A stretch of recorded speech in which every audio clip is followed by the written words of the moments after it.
Вот смотрим, видим чайник. Весь в ржавчине.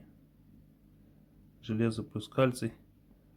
Вечная проблема все как отмыть, чем отмыть. Антинакипинтом и так далее, и так далее. Вот самое простое и эффективное средство.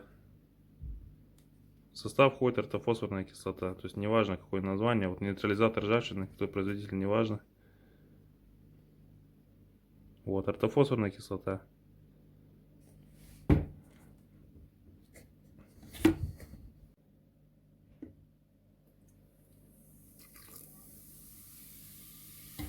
Ну, реакция прямо на глазах.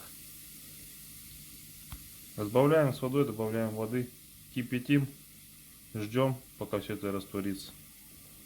Ну и все, и смываем. Результат в конце посмотрим. Ну вот, добавил воды. Реакция идет, сейчас нагреется, только включил.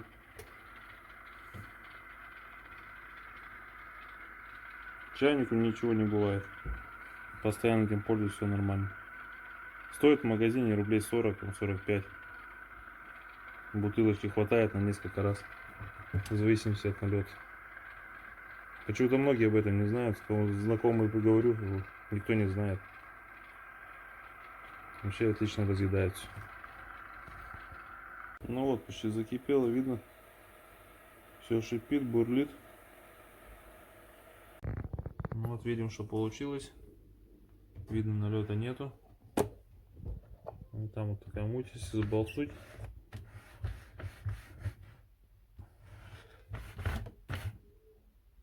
Видно, осадок всплывает. А вот если не разбавлять, если очень много осадка на дне, прямо на глазах.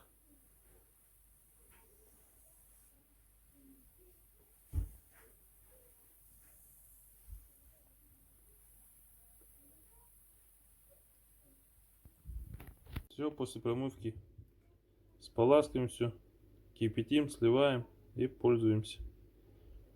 Ну, как и говорилось, у нас на дне очень много толстый слой осадка. Значит, просто кислоту не разбавляем, заливаем, маленько нагреваем и ждем. Ну вот конечный результат.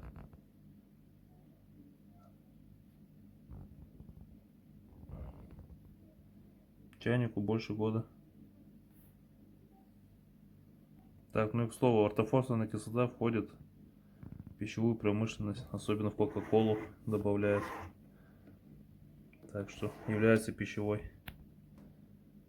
Пользуйтесь.